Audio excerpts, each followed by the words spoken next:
ஒரு அணி மாற்றம் நிகழ்ந்ததற்கு பின்பு, அமைச்சரவையில் சேர்ந்ததற்கு பின்பு, அதிகாரத்தில் பங்கேற்றதற்கு பின்பு, ஆதரவு நிலைப்பாட்டை தெரிவித்ததற்கு பின்பு நான் கோட்பாட்டு ரீதியாக, கொள்கை ரீதியாக நான் திராவிட இயக்கத்தை ஏற்றுக்கொண்டவன், பெரியாரை ஏற்றுக்கொண்டவன், அம்பேத்கரை ஏற்றுக்கொண்டவன் என்கிற அடிப்படையில் கொள்கையை ஒரு இடத்திலும் நம்ம கூட்டணியை ஒரு இடத்திலும் வைத்துக் கொள்ள முடியாது. நடைமுறை சாத்தியம் இல்லை. அதனால தாவேகாவிலே சில முரண்பாடுகள் இருக்கிறது, விமர்சனங்கள் இருக்கிறது என்றாலும் கூட விசிக தாவேகா கூட்டணியிலே தான் இருக்கிறது என்பதை உறுதிப்படுத்த வேண்டும் என்று தாவேகா விரும்புகிறது. வெளியிலிருந்து ஆதரவு என்றால் அவர்கள் எப்பொழுது வேண்டுமானாலும் ஆதரவு நிலைப்பாட்டை விலக்கிக் கொள்வார்கள். முரண்பாடு அதிகமாக விவாதிக்கப்படுகிற இடமாக அது மாறும். கூட்டணிக்கு உள்ளே இருந்தால் அந்த முரண்பாட்டினுடைய இது குறையும், முரண்பாடுகளினுடைய அளவு குறையும் என்கிற அடிப்படையில தான் நாங்கள் அமைச்சரவையில் பங்கேற்றோம் கூட திருமாவளவன் சொன்னார். அதனால எப்படி இந்திய யூனியன் முஸ்லீம் லீக் அறிவித்ததோ அதுபோலத்தான் இவர்களும் ஒரு பகிரங்கமாக நாங்கள் அந்த கூட்டணியில் இல்லை. இப்போ ஸ்டாலின் அவர்கள் ஒரு நிகழ்வில் பேசும்போது 3 மாசமோ இல்லை 6 மாசமோ கண்டிப்பா எதா இருந்தாலும் சந்திக்க நாங்கள் ரெடி அப்படிங்கிற மாதிரி ஒரு விஷயம் சொல்லியிருக்காரு. அது எப்படி பார்க்க? 2 வகையாக பார்க்கப்படுகிறது. ஒன்று, கட்சிக்காரனை எனர்ஜியாக வச்சுக்கிறதுக்கு அது பயன்படும். இன்னொன்று, இந்த அரசு தள்ளாடுகிறதுங்கிறத எதை வச்சு சொல்றீங்க? இப்போ பெரும்பான்மையா இப்போ இங்கு இந்த பக்கம் திமுக கூட்டணி இருந்த ஆளுமைகள்னு சொல்றதுமே விசிக தலைவராக இருந்தாலும் சரி, வைகோ அவர்களாக இருந்தாலும் சரி, ஒரு பெரிய தலைவர்கள் எல்லாமே அந்த பக்கம் போகும்போது எப்படி தள்ளாடு? தாவேக அரசுக்கு ஒரு இரட்டை நிலைப்பாடு. ஒரு பக்கம் இடதுசாரிகள், விசிக மாதிரி தோழமை சக்திகள், திமுகவினுடைய தோழமை சக்திகளை ஆதரவு நிலைப்பாட்டுக்கு அழைத்ததற்கு பின்பும் அதிமுகவினுடைய சட்டமன்ற உறுப்பினர்களை விலை பேசுவது, தன் பக்கம் ஈர்ப்பது அப்படிங்கிறத ஏன் செய்கிறாங்க அப்படின்னு ஒரு கேள்வி. மதிமுக பொதுச் செயலாளர் வைகோ என்ன சொன்னார்? நீங்கள் ராஜினாமா செய்யுங்க, நானே வாதிடுறதுக்கு வர்றேன், நானே ஓட்டு கேட்கறதுக்கு வர்றேன், பிரச்சாரத்துக்கு வர்றேன்னு விஜய் சொன்னார்னா, அப்போ உதயசூரியன் சின்னத்தில் வெற்றி பெற்ற 2 எம்எல்ஏக்களை ராஜினாமா செய்யுங்கன்னு சொல்றது உடைய உள்நோக்கம் என்ன? யாரையுமே தோழமை கட்சியில நம்பல. தோழமை கட்சிகள் ஒவ்வொன்றுக்கும் கருத்து சொல்றாங்க, எதிர்கருத்து சொல்றாங்க. அதனால நம்மளை முழுமையாக ஆதரிக்கக்கூடிய பூரண அடிமைகள் எங்க இருக்கிறாங்கன்னா அதிமுக தான் இருக்காங்க. அவங்களுக்கு தான் ட்ரைனிங் கொடுத்துருக்காங்க. டயரை பார்த்து எத்தனை டிகிரியில் வளைஞ்சு கும்பிடணும், ஆகாயமானத்தில் போனால் கூட எப்படி கும்பிடணும் அப்படிங்கிறதுக்கு ட்ரைனிங் செய்யப்பட்ட, பயிற்சி செய்யப்பட்ட அடிமைகள் அதிமுகவில் நிறைஞ்சிருக்காங்க. அதனால் தாவேகா ஒரு தவறான அரசியலை அதிமுகவை கலைப்பதன் மூலமாக ஒரு ஆட்டத்தை தொடங்கியிருக்கிறது. இந்த ஆட்டம் அவர்களுக்கு எதிராக மாறக்கூடிய ஒரு பெரிய சிக்கலை சந்திக்கும். அது வழக்காக மாறுமா அல்லது வேறு நடவடிக்கையாக மாறுமான்னு. வாய்ஸ் ஆஃப் தமிழ்நாடு நேயர்களுக்கு வணக்கம். இன்று நம்மோட சிறப்பு நேர்காணல்ல ராஜகம்பீரன் இருக்காங்க. வாங்க பேசலாம். வணக்கம். வணக்கம். எப்படி இருக்கீங்க? நல்லா இருக்கேன். இப்போ அரசியல் வட்டாரமே ரொம்ப பரபரப்பாக தான் போய்கிட்டு இருக்கு. அந்த வகையில் விசிக இன்னைக்கு திமுக கூட்டணியிலேருந்து வெளியேற போகிறதாக ஒரு அறிவிப்பு, ஒரு தகவல் வெளியே வந்துகிட்டு இருக்கு. அதை எப்படி பார்க்குறீங்க? ஒரு மனிதன் ஒரே நேரத்தில் 2 குதிரையிலே பயணம் செய்ய முடியாது அப்படின்னு சொல்லுவாங்க.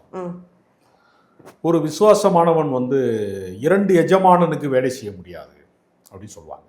அது மாதிரி தான் நீங்கள் ஒரு அணி மாற்றம் நிகழ்ந்ததற்கு பின்பு, அமைச்சரவையில் சேர்ந்ததற்கு பின்பு, அதிகாரத்தில் பங்கேற்றதற்கு பின்பு, ஆதரவு நிலைப்பாட்டை தெரிவித்ததற்கு பின்பு நான் கோட்பாட்டு ரீதியாக, கொள்கை ரீதியாக நான் திராவிட இயக்கத்தை ஏற்றுக்கொண்டவன், பெரியாரை ஏற்றுக்கொண்டவன், அம்பேத்கரை ஏற்றுக்கொண்டவன் என்கிற அடிப்படையில் கொள்கையை ஒரு இடத்திலும் நம்ம கூட்டணியை ஒரு இடத்திலும் வைத்துக் கொள்ள முடியாது. நடைமுறை சாத்தியம் இல்லை.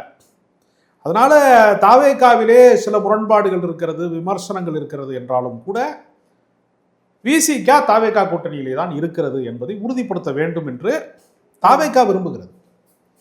ஏன்னா அங்க ஒரு கால் இங்க ஒரு கால் மாதிரி நாளைக்கு ஏதாவது ஒரு நெருக்கடி நேரத்திலே அவர்கள் நம்மோடு இருப்பார்களா என்கிற சந்தேகம் அவர்களுக்கு வந்துடும். நாங்கள் அமைச்சரவையில் பங்கேற்றதற்கு காரணமே அந்த நம்பகத்தன்மையை காப்பாற்ற வேண்டும், நாம் உங்களோடு தான் இருப்போம் என்று சொல்வதை, அந்த நம்பகத்தன்மையை காப்பாற்ற வேண்டும் என்பதற்காகத்தான் நாங்கள் அந்த அமைச்சரவையில் சேர்ந்தோம். இடதுசாரிகள் சேர மறுத்த போது, வெளியிலிருந்து ஆதரவு என்று சொல்லுகிற போது, வெளியிலிருந்து ஆதரவு என்றால் அவர்கள் எப்பொழுது வேண்டுமானாலும் ஆதரவு நிலைப்பாட்டை விலக்கிக் கொள்வார்கள். முரண்பாடு அதிகமாக விவாதிக்கப்படுகிற இடமாக அது மாறும். கூட்டணிக்கு உள்ளே இருந்தால் அந்த முரண்பாட்டினுடைய இது குறையும், முரண்பாடுகளினுடைய அளவு குறையும் என்கிற அடிப்படையில தான் நாங்கள் அமைச்சரவையில் பங்கேற்றோம் என்று கூட திருமாவளவன் சொல்லியிருக்கேன். அதனால எப்படி இந்திய யூனியன் முஸ்லீம் லீக் அறிவித்ததோ அதுபோலத்தான் இவர்களும் ஒரு பகிரங்கமாக நாங்கள் அந்த கூட்டணியில் இல்லை என்று சொல்வதற்கான ஒரு அரசியல் சூழல் மாறிக்கொண்டிருக்கு. இல்ல இப்போ வந்து ஜூலை 1ஆம் தேதி வந்து தோழமை கட்சிகளோட ஒரு கூட்டம் போடுறோம் அப்படிங்கிற மாதிரி தாவேகா சொல்லியிருந்திருக்காங்க. இப்போ இந்த தோழமை கட்சிகள் கூட்டம் வரப்போறதுனால தான் இப்போ விசிகா வந்து திமுக விட்டு நான் வெளியில வர்றேன் அப்படிங்கிற மாதிரி, அப்படி அப்படி சொல்ல முடியாது.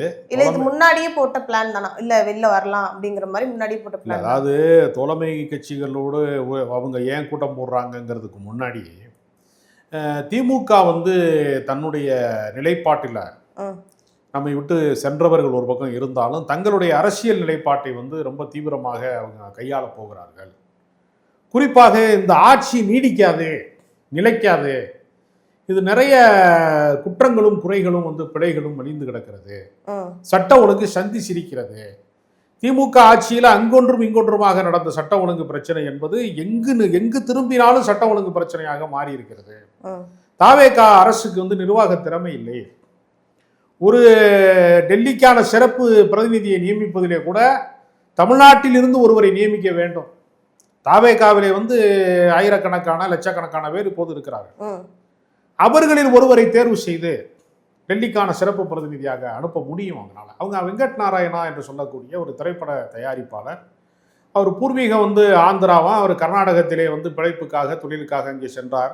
முதல் கட்டமாக என்ன விவாதிக்கப்பட்டது, நமக்கு கர்நாடகாவோடு வந்து காவிரி நீர் பிரச்சனையிலே வந்து மேகதாது அணைக்கு குறுக்க வந்து அணை கட்ட போறாங்க என்று சொல்லுகிற போது கர்நாடகத்துக்காரனே கொண்டு வந்து நீ டெல்லி சிறப்பு பிரதிநிதியா நியமிப்பியா என்று கடுமையான விமர்சனம் வந்தபோது தாவேகா தரப்புல இருந்து கூப்பிட்டு விளக்க என்ன சொல்றாங்கன்னா, நீங்க நினைக்கிற மாதிரி அவர் கர்நாடகத்துக்காரர் கிடையாது, அவர் ஆந்திராக்காரர்.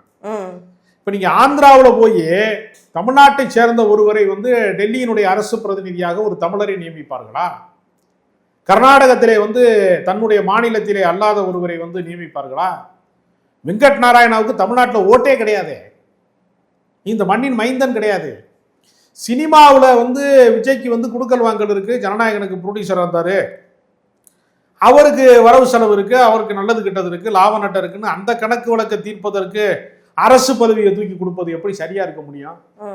அப்ப தாவேகால வந்து அறிவு வளர்ச்சி உடையவர்கள் ஒருவன் கூட இல்ல, வந்து மக்களை பெருசா இது பாதிக்காது, அதனால நாங்க இதுல தலையிட கிடையாது. மக்களை எல்லாமே பாதிக்குமே.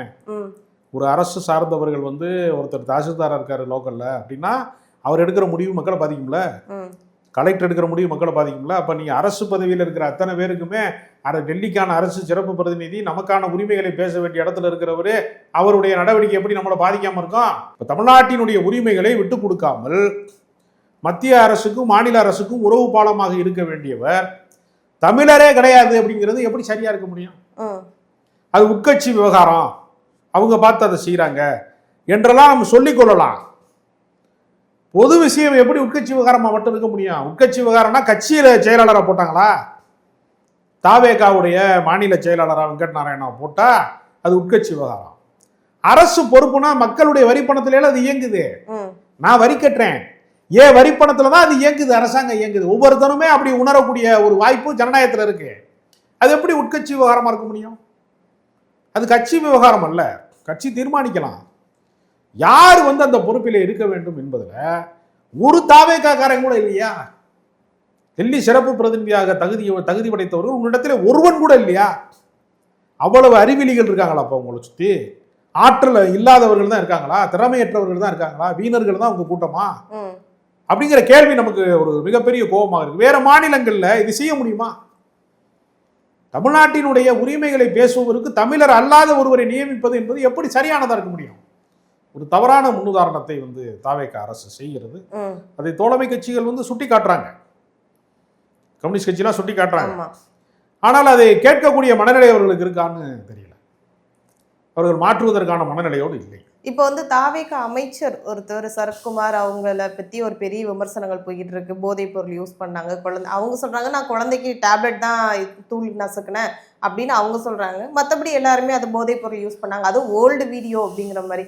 அதை பத்தி உங்க கருத்து? 2 இயர்ஸ்க்கு முன்னாடி அவர் வந்து நேரு ஸ்டேடியத்தில் ஏதோ ஒரு நிகழ்ச்சி நடக்கிற போது அப்படின்னு சொல்றாங்க. ஆனால் வந்து அவர் வந்து குழந்தைக்கான மருந்தை தான் கொடுத்தாருங்கிறதுக்கு நம்ம எப்படி நம்ப முடியும்? அதுக்கான என்ன அடிப்படை இருக்கிறது? ஏன்னா குழந்தைகளுக்கு வந்து மாத்திரை விழுங்குவது அப்படிங்கிறதுக்கு பதிலாக அதுக்கு வந்து ஒரு டானிக் மாதிரி கொடுப்பாங்க, லிக்யூடாக தான் கொடுப்பாங்க. இதை குழந்தை மருத்துவர்கள் யாரும் ஒப்புக்கொள்ள மறுக்கிறாங்க. அப்போ அவர் என்ன கசக்குனாரு, என்னத்தை உடைச்சாரு, என்னத்தை வந்து செஞ்சாரு அப்படிங்கிறத அவர் தான் சொல்லணும்.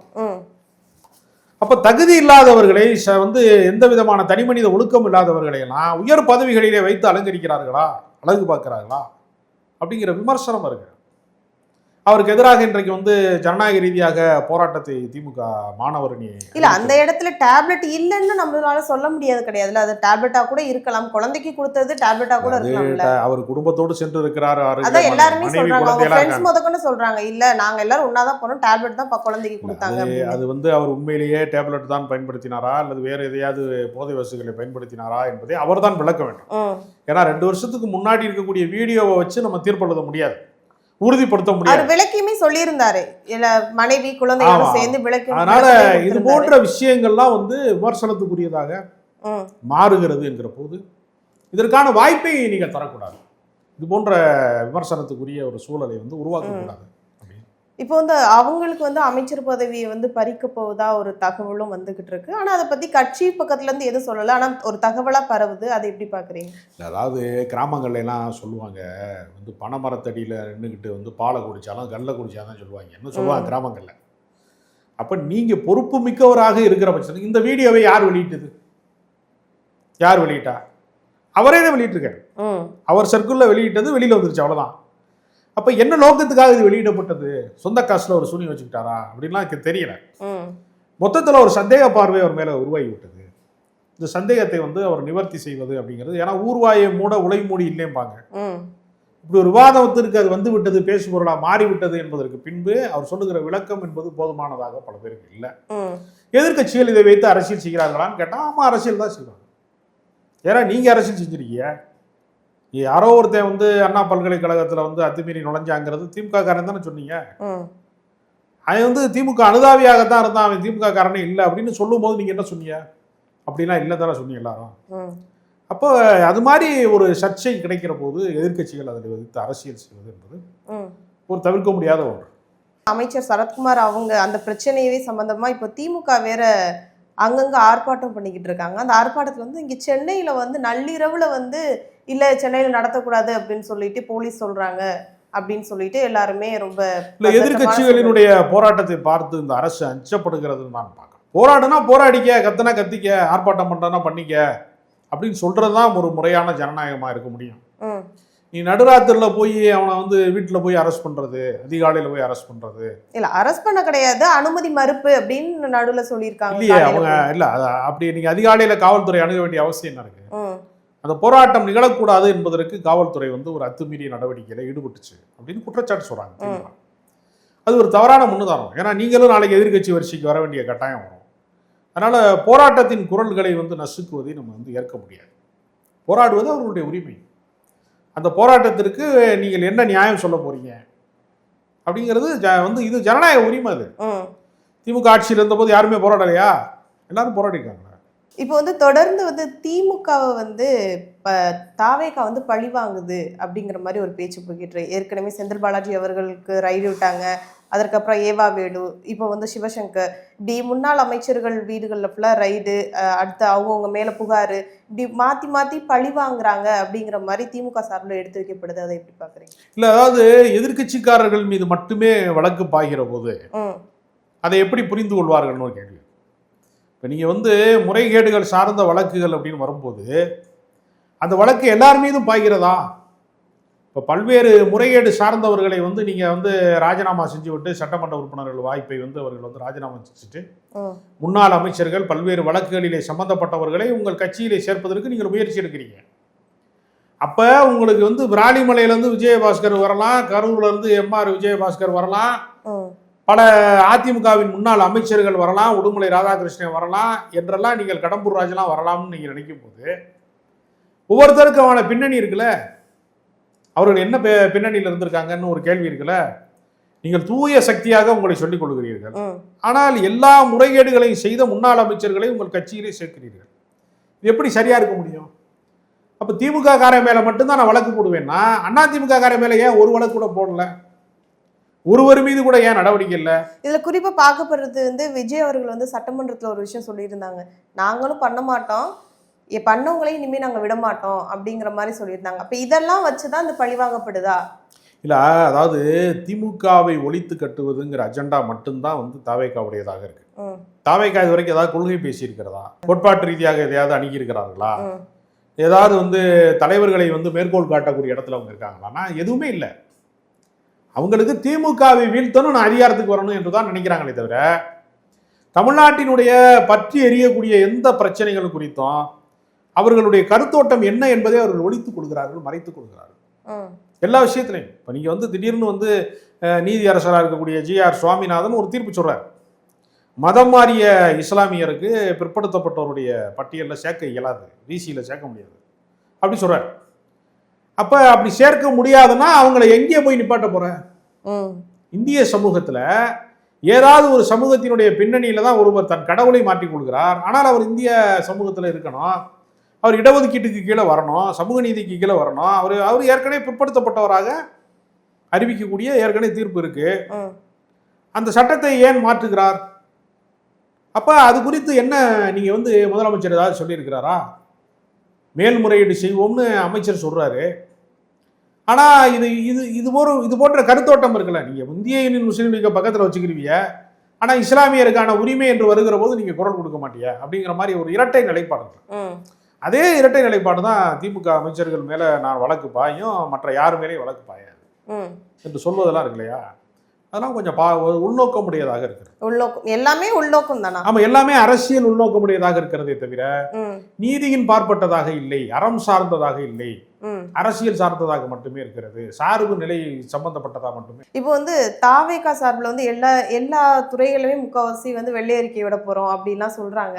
அதெல்லாம் எப்படி பாக்குறீங்க? வெள்ளை அறிக்கைங்கிறது என்ன, ஏற்கனவே என்ன நிகழ்ந்திருக்கிறது என்ன சொல்றது, அது மூலமா என்ன சொல்ல வராங்கன்னா, போன ஆட்சி 10 லட்சம் கோடி கணக்கு வச்சிருந்துச்சு, அதனால உனக்கு கரண்ட் வரலையா என்கிட்ட கேட்காத, டிரான்ஸ்ஃபார்ம் வந்து வாங்காம விட்டாங்க, மின்சாரத்துறை வந்து நஷ்டத்துல இயங்குது, அது தனியாருக்கு நாங்கள் கொடுக்கலாமான்னு யோசிச்சுட்டு இருக்கோம்.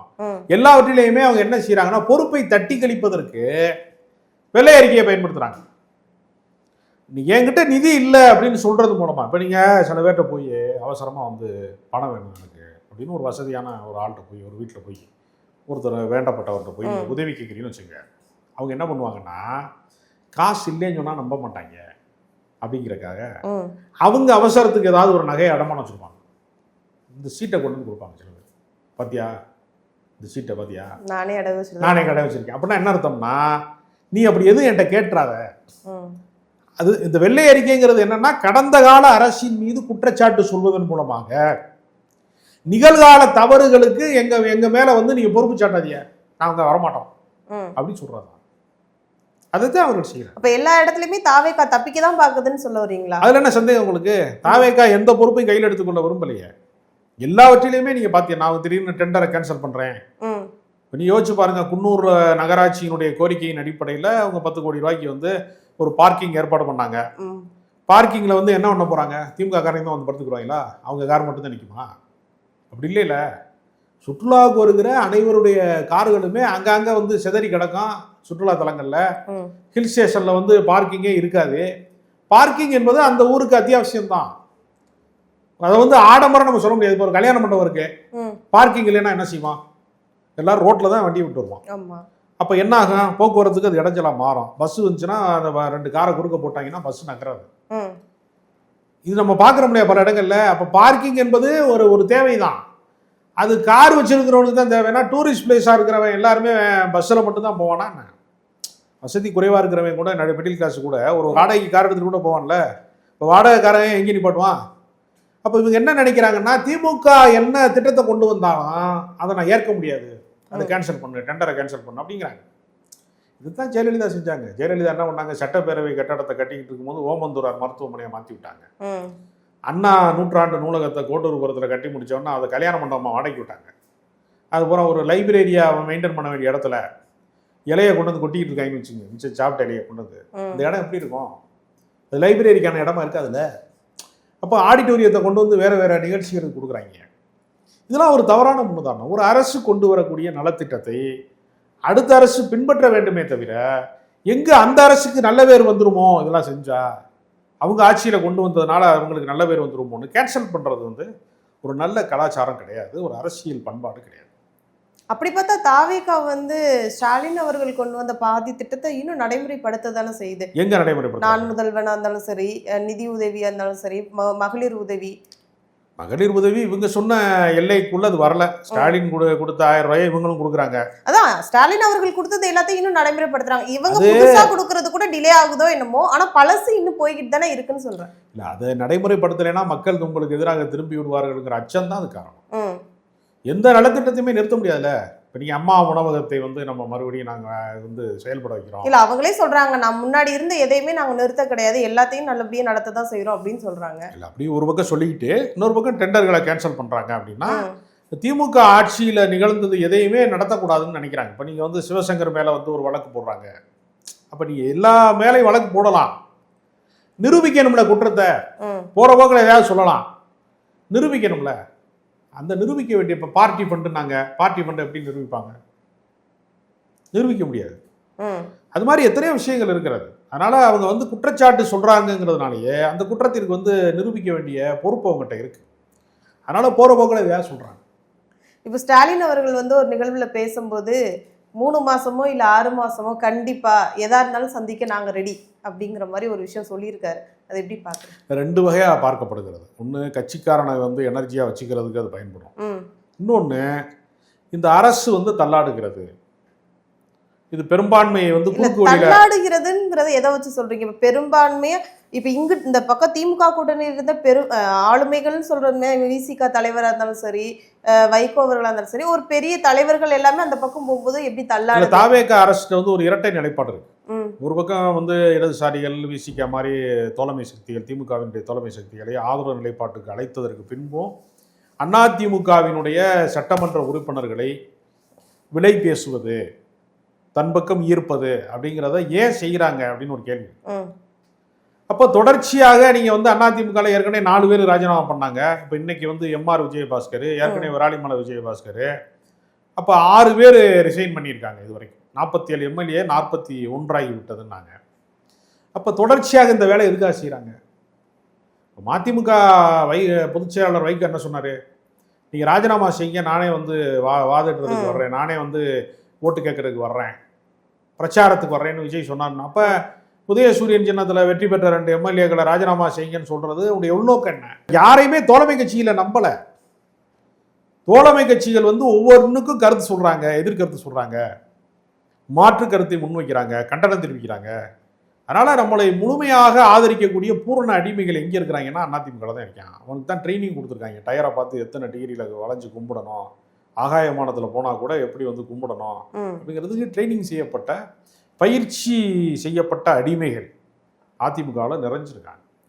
அவர்கள் மேலே நீங்கள் இவ்வளவு கவனம் செலுத்துறீங்கனாலே, முறைகேட்டின் வழியாக ஒரு அதிகாரத்தை நிலைநிறுத்த விரும்புறீங்க, முறையான கூட்டணியாக இருக்கக்கூடிய தோழமை கட்சிகளை நீங்கள் இருந்தால் இருங்க, இல்லைன்னா கிளம்புங்கன்னு சொல்லக்கூடிய இடத்தை நோக்கி நகர்த்துறீங்க. அதனால் ஆதரவு நிலைப்பாடு என்பது எவ்வளோ காலம் நீடிக்கும் அப்படிங்கிறது இந்த ஆட்சி வந்து ஒரு கத்தி மேலே நடக்கிறோம், கம்பி மேலே தான் நடக்கணும், அது ஒரு சர்க்கஸ் கூடாரத்தில் நடக்கிற மாதிரி தான் இருக்குது. அதனால் இது எங்கே போய் முடியுமோ அப்படின்னு நமக்கு தெரியல.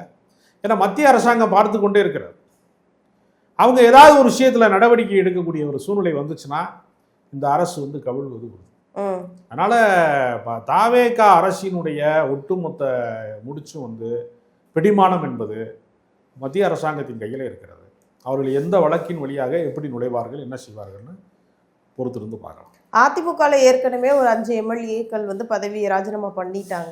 இப்போ வந்து கரூர் எம்எல்ஏ விஜயபாஸ்கர் அவங்களுமே இப்போ ராஜினாமா பண்ணிட்டாங்க. இதுக்கு பின்னாடி வந்து குதிரை பேரம் இருக்குதான் செய்யுதா? அதில் என்ன சந்தேகம்? ஒரு சாதாரணமாக ஒரு சட்டமன்ற உறுப்பினர் 15 கோடியிலிருந்து 20 கோடி செலவு செய்கிறார். ஒரு அமைச்சராக இருக்கிறவர் 40-50 கோடி வரைக்கும் செலவு செய்கிறாரு. அவ்வளவு பெரிய செலவுகள் செய்து ஜெயித்த ஒரு தொகுதியை ஒருவர் விட்டு வருவதற்கு அதை விட அதிகமான ஆதாயம் இருந்தால் தானே அரசியல்வாதி வருவான். யாருமே தியாகி கிடையாது. தங்களுடைய சொந்த கட்சியை பலவீனப்படுத்தி விட்டு இன்னொரு கட்சிக்கு வர வேண்டிய அவசியம் என்ன இருக்கு? அதிமுக காரங்க சட்டமன்ற உறுப்பினராக மக்கள் உங்களுக்கு வாய்ப்பு தந்துட்டாங்க. நீங்க தாவேகாவை தோற்கடிச்சுன்னா அதிமுக ஜெயிச்சிருக்கு பல இடத்துல. அப்ப நீங்க உங்களால தோற்கடிக்கப்பட்ட கட்சிக்கு நீங்க ஏன் போறீங்கன்னு ஒரு கேள்வி இருக்குல்ல. அப்ப இது குதிரை பேரம் இல்லாம வேற என்ன பேரம் அது? அப்ப இவர்கள் வந்து அதை விட அதிகமாக லாபம் சம்பாதிக்கக்கூடிய டெண்டர் வேணும், எனக்கு அமைச்சர் பதவி வேணும், அதிகாரம் வேணும் என்று எந்த பேச்சுவார்த்தை இல்லாமல் யாரும் போக மாட்டாங்க. அதனால தாவேகா ஒரு தவறான அரசியலை வந்து அதிமுகவை கலைப்பதன் மூலமாக ஒரு ஆட்டத்தை தொடங்கி இருக்கிறது. இந்த ஆட்டம் அவர்களுக்கு எதிராக மாறக்கூடிய ஒரு பெரிய சிக்கலை சந்திக்கும். அது வழக்காக மாறுமா அல்லது வேறு நடவடிக்கையாக மாறுமான்னு தெரியல. ஆனா தாவேகா வந்து இடைத்தேர்தலில் வந்து இங்கேருந்து ராஜினாமா பண்ணிட்டு வந்தவங்களுக்கு வந்து சீட்டு கொடுக்க போறது கிடையாதுங்கிற மாதிரி ஒரு பேச்சு போதில்ல. இல்லை அது அப்போ அது மொத்தமாக செட்டில் பண்ணிட்டாங்களான்னு ஒரு கேள்வி வரும்ல. மீண்டும் வந்து அவங்களுக்கு அந்த வாய்ப்பு கொடுக்கப்படாது. ஏன்னா மக்கள் வந்து நான் உனக்கு ஓட்டு போட்டு எம்எல்ஏ ஆகுவேன், நீ போய் ராஜினாமா பண்ணிட்டு வந்து மறுபடியும் நிற்பியா, உனக்கு நான் ஓட்டு போடணுமான்னு மக்கள் ஏதாவது அதிருப்தி அடைவானோங்கிறதுக்காக வேட்பாளர்களை மாற்றி கூட அவங்க அந்த விளையாட்டை காட்டலாம். ஆனால் அதை விட ஆதாயம் தரக்கூடிய ஒன்று இல்லாமல், எந்த பிடிமானமே இல்லாமல் அமைச்சராக இருந்தவர்கள், மிகப்பெரிய பொறுப்பிலே இருந்தவர்கள், அரசியலிலே மிக நீண்ட காலம் பயணித்தவர்கள், எந்த விதமான முன்னபிப்பிராயமும் இல்லாமல், எந்த ஒப்பந்தமும் இல்லாமல், எந்த ஆதாயமும் இல்லாமல் போகக்கூடியவர்கள் அல்ல. அதனால அது ரொம்ப கிரிமினல் வேலை தான். இந்த கிரிமினல் நடவடிக்கைக்கு ஏதாவது ஒரு நடவடிக்கை இவர்கள் மீது பாயும் என்றால் இந்த அரசு ஆட்டம் காணுவதை யாராலையும் தடுக்க முடியும். பொறுத்திருந்த பார்க்கலாம். தங்கள் பல்வேறு கருத்துக்களை பகிர்ந்தமைக்கு நன்றி.